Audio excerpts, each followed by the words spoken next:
예수는 그리스도 모든 죄를 사했네. 예수는 그리스도 그가 거짓 거꾸네. 예수는 그리스도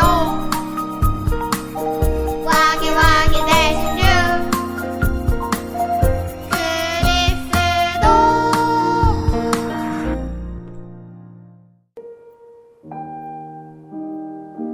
값진 진주 그리스도를 가진 나는 하나님의 자녀예요. 또 천국은 마치 좋은 진주를 구하는 장사와 같으니 극히 값진 진주와 하나를 발견하매 가서 자기의 소유를 다 팔아 그 진주를 사느니라. 마태복음 13장 45절에서 46절 말씀. 아멘. 예수님은 오늘도 비유를 통하여 하나님 나라를 누리는 비밀에 대해 가르쳐 주셨어요.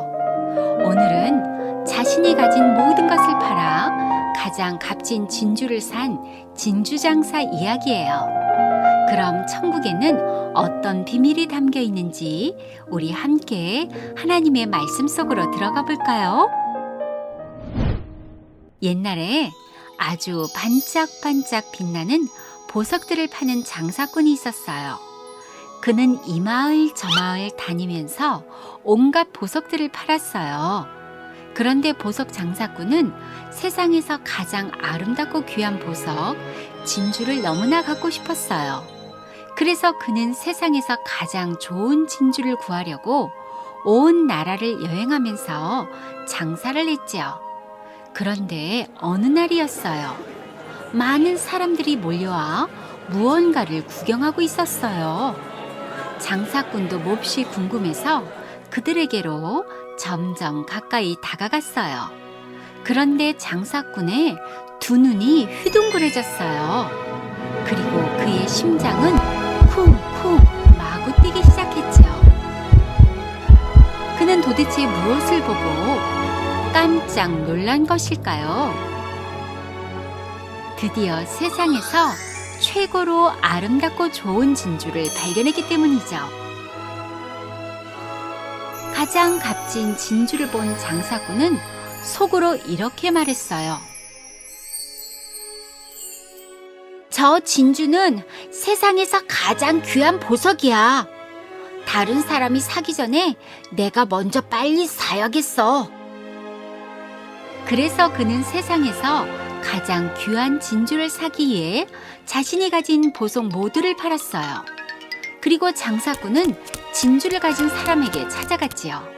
그는 자신의 모든 보석을 판 돈을 건네주고 대신 값진 진주를 받았어요. 장사꾼은 아주 기뻐했어요. 왜냐하면 세상에서 가장 좋은 진주가 장사꾼의 것이 되었기 때문이에요. 그렇다면 예수님이 비유로 말씀하신 가장 값진 진주는 무엇인가요?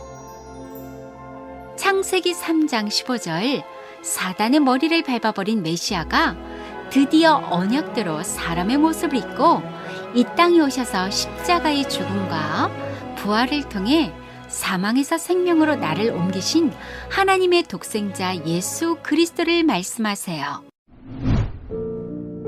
원래 인간은 창조주 하나님의 형상을 따라 지음받은 행복한 영적인 존재예요.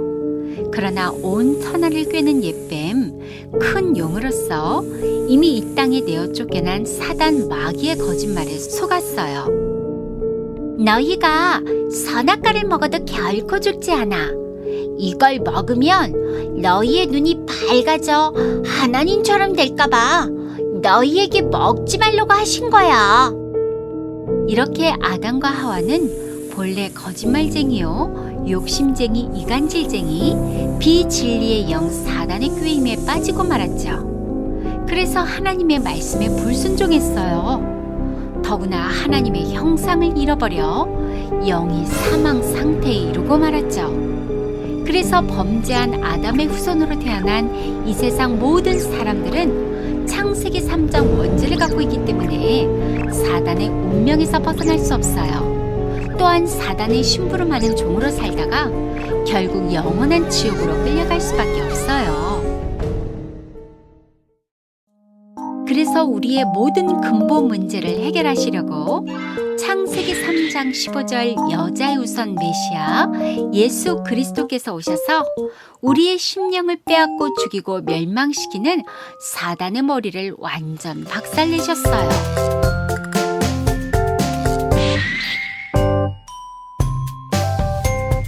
창세기 3장 15절 여자의 후손 예수 그리스도 사단의 머리를 꽉 박살내셨네.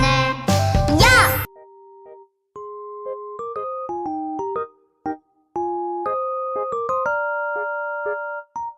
그리스도 그 이름 속에는 사단이 우리에게 가져다 준 세 가지 근본 문제, 곧 3저주를 해결해 주신 삼중직의 비밀이 담겨 있어요.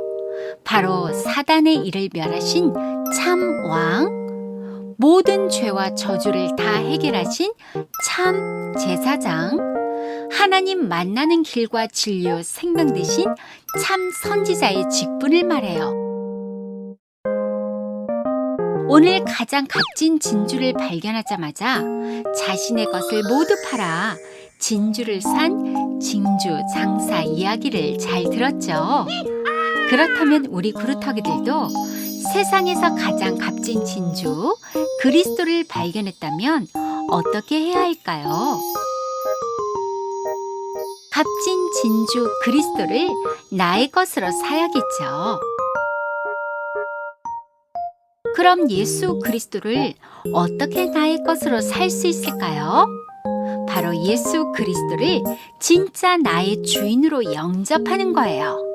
예수 그리스도를 믿고 영접하는 순간 이제 우리는 죄와 사망의 법에서 완전 해방된 하나님의 자녀된 신분으로 바뀌죠.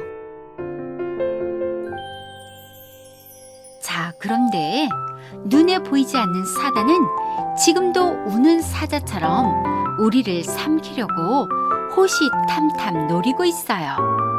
그래서 값진 진주 그리스도를 가진 하나님의 자녀는 언제나 영적으로 깨어서 그리스도 그 이름을 불러야 해요. 예수는 그리스도, 우리는 하나님의 자녀. 모든 문제 끝. 마귀야, 가라. 성령 충만. 세계 복음화 땅 끝까지 증인 되리라.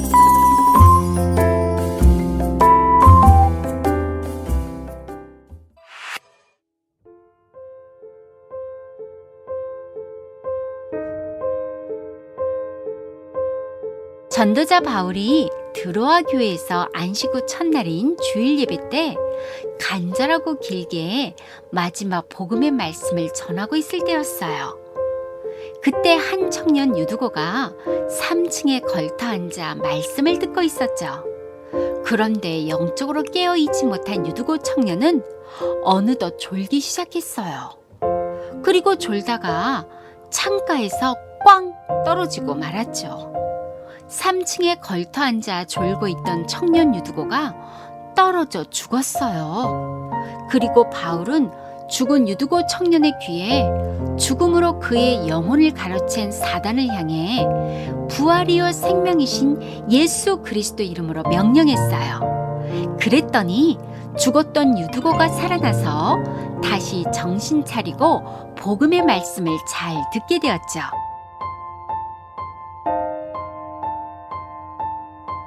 그래서 그리스도의 생명을 가진 우리 구루터기들도 영적으로 깊이 졸고 있는 신앙에서 벗어나야 해요.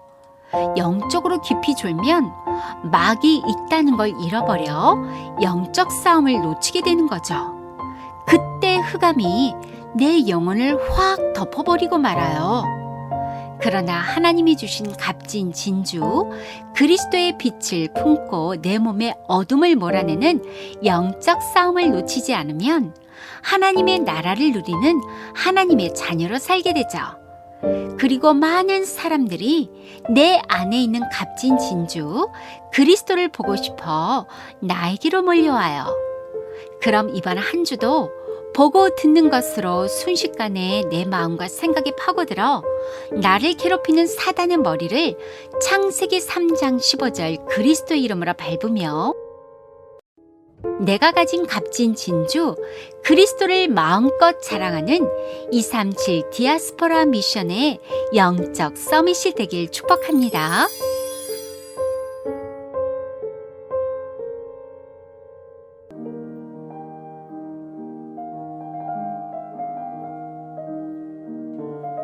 전능하신 하나님이 나에게 주신 값진 진주 그리스도를 나의 것으로 영접하여 하나님의 자녀된 신분과 권세를 가지고 천국 비밀을 누리게 하시니 감사합니다. 오직 성령 충만을 주셔서 값진 진주 그리스도의 빛을 품고 내 몸의 흑암을 밀어내는 영적 싸움에 도전하여 하나님의 꿈, 세계 복음화에 쓰임받는 영적 서밋이 되게 해주세요. 예수 그리스도 이름으로 기도합니다. 아멘.